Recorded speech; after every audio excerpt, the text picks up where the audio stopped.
Assalamualaikum warahmatullahi wabarakatuh. Selamat malam. Perkenalkan saya Saddam Hussein. Saat ini kesibukan sehari-hari saya sebagai tenaga ahli atau staf ahli DPR RI, khususnya Bapak Insinyur Deddy Efriansyah. Dan selain itu saya juga aktif di Partai PDI Perjuangan sebagai pengurus DPC PDI Perjuangan Kabupaten Nunukan, sebagai Wakil Ketua Bidang Pemenangan Pemilu. Berkecimpung dalam dunia politik sudah saya tekuni itu kira-kira sejak SMA. Jadi pada saat SMA saya bertemu dengan beberapa kawan-kawan yang memang aktif dalam bidang politik, tetapi bukan politik praktis. Artinya dalam hal ini kita tidak termasuk dalam partai atau organisasi yang sifatnya politik praktis. Artinya kita mengikuti proses politik yang terjadi di daerah ini, itu sudah kami lakukan sejak SMA. Pada saat itu kami mendirikan Serikat Pelajar Nunukan, dan kemudian Serikat Pelajar Nunukan ini menjadi salah satu organisasi pelajar yang kemudian menjadi wadah bagi kami generasi muda, khususnya pelajar pada saat itu, untuk mengawal jalannya proses pemerintahan di Kabupaten Nunukan. Serikat Pelajar Nunukan ini memang pada saat itu menjadi salah satu wadah yang aktif bagi kami sebagai pelajar pada saat itu. Kebetulan saya dipilih oleh kawan-kawan atau diamanahkan oleh kawan-kawan menjadi ketua pada saat itu. Itu kita gunakan untuk bagaimana mengkritisi kebijakan-kebijakan pemerintah yang tidak pro terhadap rakyat dan sebagainya, itu kita lakukan. Nah, bagi saya itu awal mula saya pribadi berkecimpung dalam politik sejak tergabung dalam Serikat Pelajar Nunukan dan menjadi pimpinan atau ketua organisasi tersebut. Nah, di situ kita banyak mengkritisi proses jalannya pemerintahan, kemudian memberikan masukan-masukan kepada pemerintahan terkait khususnya anggaran pendidikan yang memang harus sesuai konstitusi, yaitu 20% harus diaplikasikan atau direalisasikan untuk pendidikan pada saat itu. Kemudian kita juga mengkritisi beberapa persoalan-persoalan pokok masyarakat yang terjadi di Kabupaten Nunukan pada saat itu. Nah, itu menurut saya awal mula saya pribadi berkecimpung dalam politik. Kemudian lanjut di kuliah, lalu kemudian selesai kuliah, saya mulai melakukan pendampingan secara profesional ke beberapa caleg di daerah, termasuk almarhum Dhani Iskandar. Kemudian kita juga mendampingi bersama kawan-kawan, mendampingi Pak Ahmad Riyadi yang saat ini duduk sebagai anggota DPR. Terus kemudian kita juga melakukan pendampingan terhadap Ibu Laura di periode pertama dan periode kedua beliau. Dan kemudian sekaligus juga pada saat itu kita mendampingi Bang Deddy Sitorus atau Insinyur Deddy Efriansyah sebagai anggota DPR RI di Kalimantan Utara. Inilah kemudian rentetan peristiwa atau rekam jejak saya dalam politik. Jadi kalau kita bicara ke belakang, kemudian situasi atau peristiwa yang mempertajam niat saya untuk terjun dalam politik itu mulai dari SMA, kemudian di kuliah juga pada saat itu. Di SMA pada saat itu selain di Serikat Pelajar Nunukan, saya juga dipercayakan untuk megang salah satu media, yaitu Tribun Kaltim pada saat ini sebagai wartawan lepas dari Tribun Kaltim. Kebetulan dengan salah seorang senior yang mempercayakan saya untuk memegang media tersebut di Kabupaten Nunukan, itu juga memicu semangat saya untuk mengetahui lebih banyak politik itu seperti apa. Dan ternyata pada saat itu juga diawali kesadaran murni dari saya bahwa politik ini sangat penting bagi kita masyarakat untuk kemudian menentukan nasib kita. Persoalan money politik ini memang sudah, kalau kita melihat situasi di daerah kita saja, tidak perlu jauh-jauh kita melihat di kondisi di daerah kita. Pernah ada riset dari LSI yang menyebutkan bahwa Kabupaten Nunukan ini money politiknya hampir 80%. Artinya bahwa money politik di daerah kita ini cukup kencang. Dan kita bisa lihat sendiri dalam kehidupan sehari-hari masyarakat kita ketika berbicara tentang politik maka selalu erat kaitannya dengan uang. Jadi kalau ada uang saya pilih dan sebagainya, bahasa-bahasa itu sudah menjadi bagian daripada situasi politik di lingkungan kita, khususnya di Kabupaten Nunukan. Sehingga saya pribadi melihatnya bahwa money politik ini sudah membudaya, tetapi bukan menjadi suatu pendorong bahwa kemudian kita menyerah dengan situasi ini. Artinya sebagai generasi muda, harapan kita money politik ini bisa kita minimalisir. Kalau untuk menghapus secara menyeluruh, saya pikir akan sangat-sangat sulit ketika kita bicara money politik. Tetapi masyarakat kita dan orang-orang yang hari ini menyaksikan situasi politik daerah juga seharusnya bisa memisahkan antara kos politik dan money politik. Kos politik ya tentu akan ada dalam setiap perjuangan-perjuangan politik. Tetapi bicara money politik masih bisa kita minimalisir. Jadi harus kita bedakan antara kos politik dengan money politik. Kalau money politik ya sudah jelas, kita semua tahu seperti apa daerah kita ini kalau kita bicara tentang money politik. Tetapi kalau kita bicara tentang kos politik maka beda lagi ceritanya. Kemudian bicara money politik, semangat kita generasi muda hari ini, kemudian orang-orang yang sadar akan pentingnya perubahan yang fundamental untuk daerah, maka sebagai mana mestinya kita harus sama-sama berjuang, sama-sama sepakat bahwa money politik bisa merusak struktur politik kita, bisa merusak budaya politik kita, dan ini akan menyandra kepentingan-kepentingan masyarakat secara umum ketika sudah bicara tentang kesejahteraan dan sebagainya. Karena ya saya pikir tidak perlu saya jelaskan seperti apa yang akan menjadi dampaknya. Kita semua tahu lah, ketika money politik dijadikan senjata dalam setiap perjuangan-perjuangan politik, maka identik orang-orang yang menggunakan pola-pola ini ya akan berupaya mengembalikan uangnya ketika mereka sudah duduk di kursi DPR mungkin, atau mungkin kepala daerah dan sebagainya. Itu yang akan terjadi, sehingga program-program yang pro rakyat, kemudian program-program yang bisa menjawab persoalan-persoalan masyarakat kita dewasa ini atau hari ini, itu akan hilang dari struktur APBD kita. Kalaupun ada, itu hanya akan menjadi bagian daripada upaya untuk mengembalikan dana money politik yang dikeluarkan pada saat pemilu. Ini akan sangat menjadi penyakit buat kita, penyakit buat masyarakat kita, sehingga mungkin kita butuh konsensus bersama bagaimana untuk membangun budaya politik yang terhindar daripada aksi-aksi politik yang sifatnya seperti itu. Artinya mengedepankan money politik daripada gagasan, ide, dan upaya-upaya untuk melakukan perubahan yang lebih baik ke depan. Mungkin seperti itu. Kalau itu juga kita bicara ada kaitannya dengan money politik ya.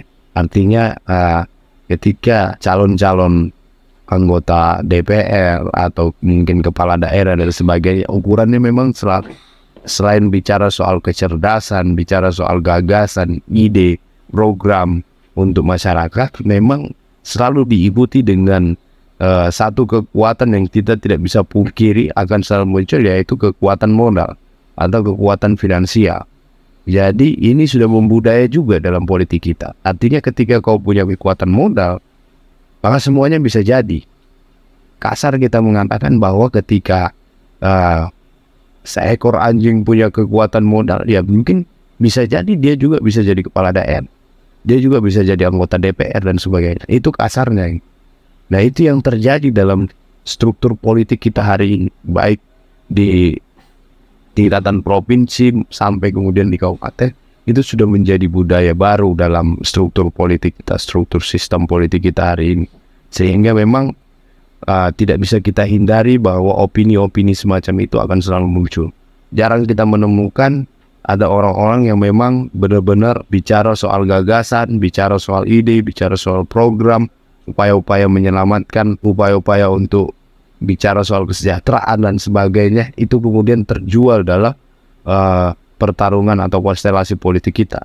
Semuanya dia pasti dihadapkan pada pertanyaan-pertanyaan atau pernyataan-pernyataan yang bicara soal kekuatan finansial atau kekuatan modal, sehingga sulit bagi kita generasi yang tidak memiliki kekuatan itu berkecimpung dalam politik hari ini. Ini akan menjadi dampak besar buat kita ketika kita terus membiarkan persoalan-persoalan seperti ini atau opini-opini seperti ini berkembang di masyarakat kita. Karena ini akan terus menjadi hambatan bagi kita, generasi yang memang berasal dari orang biasa, berasal dari berasal dari masyarakat biasa, bukan anak konglomerat, bukan anak pengusaha, bukan anak pejabat dan sebagainya. Untuk berkecimpung dalam politik itu saya pikir jumlahnya agak sedikit. Karena itu tadi, perspektif masyarakat kita, perspektif publik kita sudah dihadapkan pada upaya-upaya atau opini-opini yang dikatakan tadi bahwa kekuatan modal itu tadi. Jadi mungkin ini yang harus kita pikirkan secara bersama-sama. Ya, bicara kekuatan modal atau finansial tadi ya, dikaitkan dengan money politik. Saya pikir dan pengamanan bisnis ya, saya pikir memang politik kita mengarah ke sana. Jadi kelompok atau golongan tertentu, saya tidak akan menyebutkan siapa orangnya, kita semua bisa membaca situasi itu bahwa memang ada upaya-upaya menggunakan politik sebagai senjata untuk mengamankan kekuatan modal yang ada, untuk mengamankan pundi-pundi atau sumber-sumber ekonomi bagi keluarga dan golongan-golongan tertentu. Itu memang sering terjadi dan kerap terjadi dalam situasi politik kita, dalam proses politik kita di daerah. Bahkan bisa dikatakan ini sudah sangat-sangat mengakar juga dalam budaya politik kita hari ini, bahwa setiap kelompok atau golongan yang masuk dalam konstelasi politik atau pertarungan politik di daerah ini itu selalu berbicara tentang itu. Artinya ketika kita bicara money politik, maka upaya-upaya yang dilakukan setelah menjabat sebagai kepala daerah, anggota DPR dan sebagainya, itu juga upaya-upaya untuk mengembalikan modal yang mereka miliki, yang mereka keluarkan pada saat pertarungan politik. Lalu kemudian akan sangat berkaitan dengan pengamanan bisnis, akan sangat berkaitan dengan program-program pemerintah yang bisa menghasilkan pundi-pundi keuangan atau ekonomi, mengamankan bisnis dan sebagainya. Itu sangat-sangat berkaitan sehingga tidak bisa kita pisahkan. Artinya ketika kita bicara soal kekuatan modal, pengamanan bisnis dan money politik, itu suatu paket komplit menurut saya, satu paket komplit. Jadi ketika kita bicara tentang kekuatan modal, kita bicara tentang pengamanan bisnis, kita bicara tentang money politik, itu suatu sirkulasi yang menurut saya bisa dikatakan tadi paket komplit. Artinya tidak bisa dipisahkan. Ini sambung menyambung, simbiosis yang terjadi dalam budaya politik yang memang ketika dihadapkan pada situasi pengamanan bisnis dan sebagainya. Seperti itu menurut saya. Jadi kalau saya pribadi, kalau diizinkan, saya ingin menyampaikan bahwa saya ingin menunjukkan sebuah proses golongan yang mencoba untuk masuk dalam konstelasi ini melewati proses yang tidak serta-merta. Artinya kita bukan dari kelompok atau golongan yang memiliki kekuatan modal. Kita bukan kelompok atau golongan yang memiliki kekuatan akses jaringan yang mumpuni seperti yang sudah sejauh ini. Artinya saya ingin menunjukkan bahwa saya mewakili orang biasa. Saya mewakili orang-orang yang tidak punya kekuatan modal seperti yang dibayangkan oleh masyarakat secara luas. Artinya ketika masuk dalam konstelasi politik seperti ini harus memiliki kekuatan modal dan sebagainya.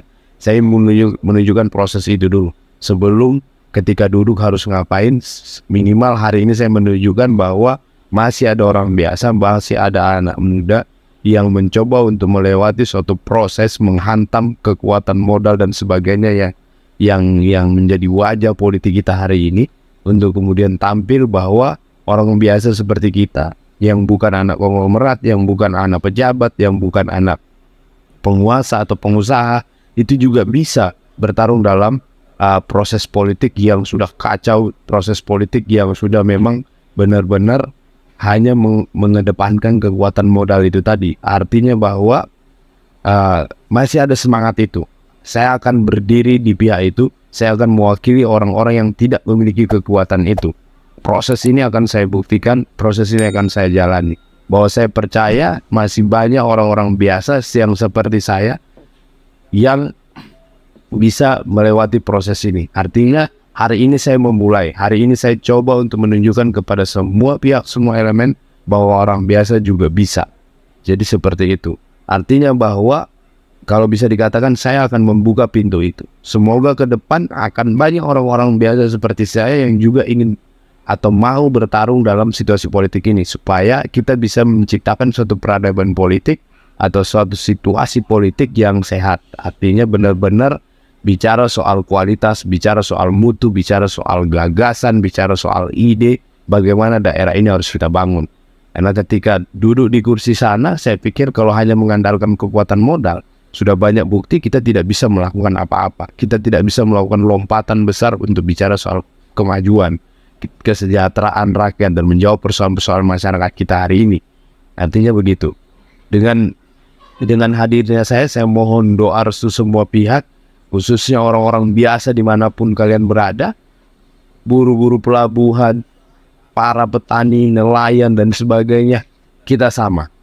Artinya bahwa ketika saya hadir di sini, saya mewakili semua orang-orang biasa dengan berbagai dengan berbagai profesi mereka.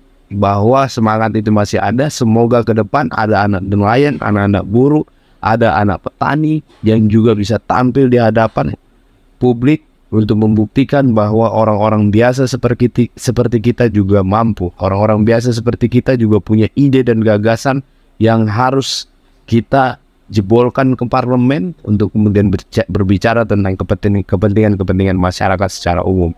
Artinya perlu kita catat bahwa hanya orang-orang biasa seperti kita yang mengerti kebutuhan orang biasa.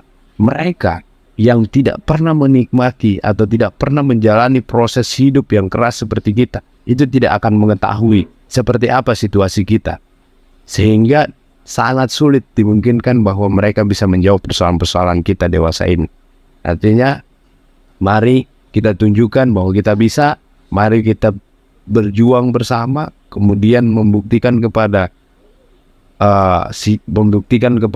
publik secara luas bahwa masih banyak orang biasa yang juga bisa, masih banyak orang biasa yang bisa mendorong terjadinya perubahan politik atau peradaban yang lebih baik dalam kehidupan sehari-hari kita. Mungkin seperti itu. Baiklah, terima kasih saya ucapkan kepada Kliknas dan program bincangnya yang secara perdana hari ini meminta atau mengundang saya untuk hadir dan sedikit berbicara tentang siapa saya, dan sudah menjadi wadah bagi kita untuk kemudian bisa berjuang bersama-sama menciptakan peradaban yang lebih baik. Kliknas dan program bincangnya jaya selalu, sukses selalu, merdeka.